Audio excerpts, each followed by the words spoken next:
And let me just say to all of the members of the Knesset, thank you for being here. Thank you for your wonderful comments of affirmation, your comments of reminder of how important it is that we in America understand the unique position of Israel.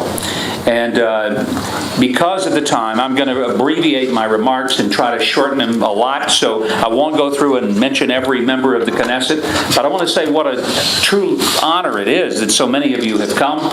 It's delightful to know that I have many friends in the Knesset. I'm sure I have some folks that aren't so friendly. I get that too. This is Israel, after all. One of the things that I always appreciate about Israeli politics is that where two or more Israelis are gathered together, there are at least 7 different opinions about everything. There's an old saying that history is to a culture what memory is to an individual. And that is so very true. Because if I were to wake up this morning and not be able to remember my name, or where I lived, or who my family was, or what I did for a living, I would be totally disoriented and lost. To lose one's memory is, in essence, to lose any sense of perspective. In many ways, history serves as perspective to a culture. And when people do not know their history, and they do not know where they've been, then they have no clue as to where they're going, because they're lost and disoriented. There are a lot of people in the world today who are disoriented because they have no concept of the history of who we have been as a world. Sadly, there are many people, even who do not understand who Israel has been as a country, and therefore has no idea where it should be going. I'm not here today to in any way suggest a course of action for Israel. That's the sovereign duty of a sovereign nation to decide, not the U.S. or its citizens.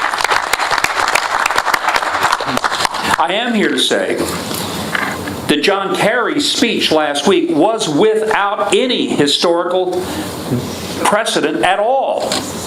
No perspective.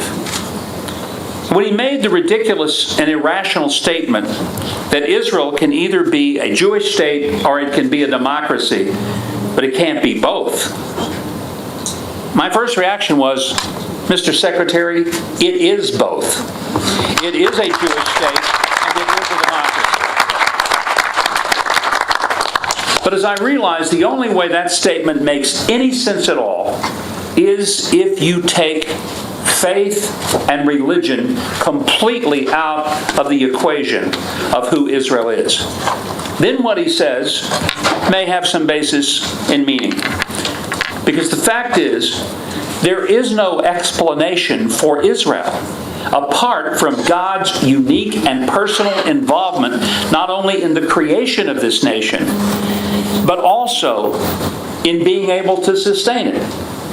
There is no other explanation other than God for how Israel has been able to reassemble, how it's been able to maintain indigenous roots in this land for over 3,000, going on 4,000 years, for how this land has truly seen the dry bones live again and the desert bloom. I first came here in 1973, just months before the Yom Kippur War, almost 44 years ago. Over the course of these 44 years, what I've observed is that this struggling little economy and sleepy little country that was just getting along at that time in terms of being able to live off the kibbutzim has become an amazing country that is the leader in technology. It's been a remarkable short period of time in which Israel has become one of the most entrepreneurial nations in the history of mankind. People can give all kinds of explanations. In the same way they can give all kinds of explanations for how Israel has won wars it should not have won. But I think for many of us, there's only one explanation. And that is, there is a God. He has chosen this land for His people, and He has kept His hand on this land and His people, And anyone who believes he will not continue to do that will live to regret that false and foolish belief. And this is what John Kerry doesn't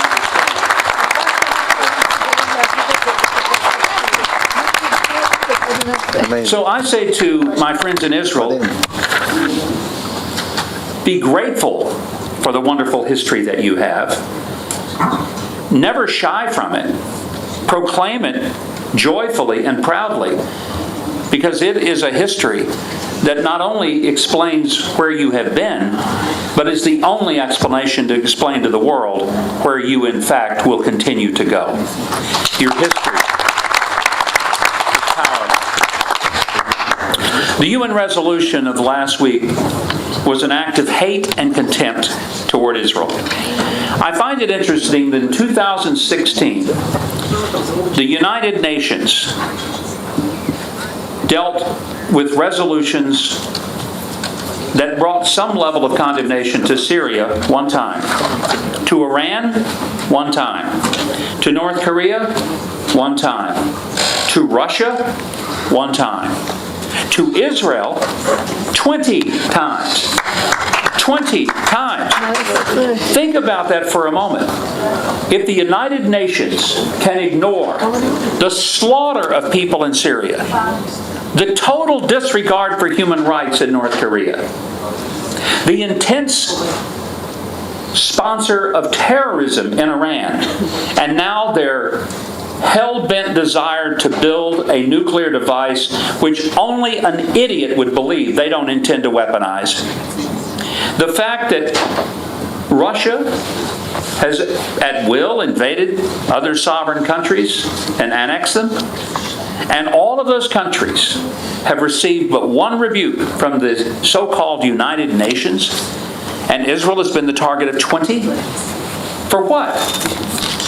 Because it has continued to build communities and bedrooms for its own families? When there is more outrage at the United Nations for the Israelis building bedrooms in their own land for their own people than there is for the Iranians building bombs to kill all those children, there's something wrong at the United Nations.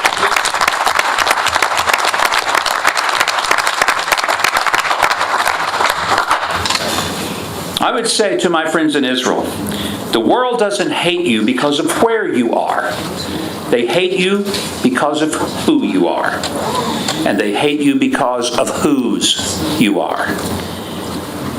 And I want to be very clear to say, as an outsider, they're not going to hate you less if you give in to their demands. So the idea that somehow Israel can make everyone love them by giving in to their demands is nonsense. Because the hate that is expressed toward Israel is not political.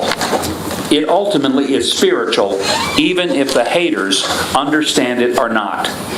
And that's why it makes no sense at all for there constantly to be this pressure for Israel to give up the tiny little speck of land that it lives in and owns for the sake of a few. I carry around with me, and I showed it on television last week, and I got quite a response. You can't see it from where you are because it's a small little map. But this little map, if you can see the green area, this represents all of the Muslim nations that exist around the continents between Asia and Africa. And there's quite a bit of land mass. In fact, so much that you can clearly see the green versus anything else. What you probably can't see unless you're really close to me is right there in that tiny little speck. And it's so tiny you can't see it. There's a little bitty red dot. That's Israel. Most Americans have no clue what you face geographically. But I hold this up as a reminder that when people talk about a two-state solution, here's what they're basically suggesting. That the people to whom God gave this land over 3,000, almost 4,000 years ago, the people who live here and who have rights to this land, not only legally, religiously, biblically, politically, indigenously. But those people who have that little red dot should give up some of that red dot instead of any of those folks in that great big green territory giving up anything. And that somehow that makes sense. So I mentioned that this is a homeland. And the idea that somehow there should be more of surrender of the homeland to bring peace has no basis historically, legally, politically, biblically, or indigenously. And in fact, as has been mentioned several times by members of the Knesset, the reminder of what happened at Gush Katif and the subsequent actions coming out of Gaza with Hamas, and my wife and I came here in 2014 during the war that Hamas launched against Israel as a way to say thank you to Israel for standing up and defending yourself. This is your homeland. So to those who would believe that there should be a, quote, two-state solution, just reminder, a two-state solution is what diplomats propose to keep themselves busy rather than facing the reality that trying to split up Yerushalayim is really like asking Solomon to cut the baby in half. Solomon knew better, and we should as well. But I want to conclude today with words of hope. Not history, not hatred, not even words of a homeland, but words of hope. In America, we just went through an election that defied all odds. Some would call it a miracle. Yeah. For some of us, it was only half a miracle. The miracle would have been that I would have been elected president. But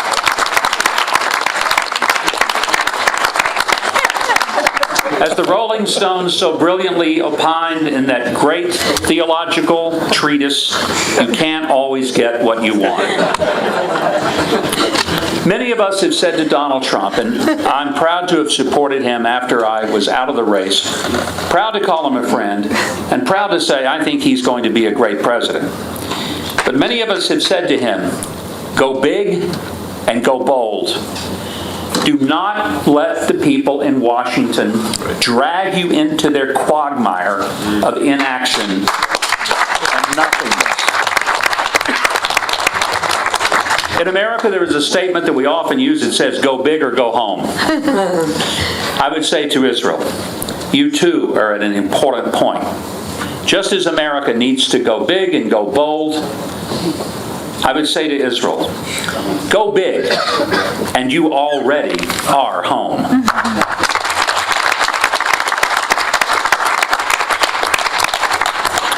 You mentioned the words of Joshua a moment ago, and I thought it was very important because I intended to close with this reminder from Joshua. Joshua said, choose this day whom you will serve, but as for me and my house, we will serve the Lord. I can't think of a better admonition for all of us, whether Americans or Israelis, to understand that what makes us unique as a people, whether it's Jewish or for me, I'm not Jewish, maybe the only person in the room who isn't, I'm a Christian. But the one thing I understand is this, all freedom is at its root a matter of faith. Without faith, there is no freedom, because only with faith and a sense of a responsibility to someone other than myself and other people, a responsibility to God, does any real sense of duty, honor, and dignity exist. Why has Israel been effective and successful? I believe it's because at your roots and foundation, there is the faith that you were here by God's hand and not your own.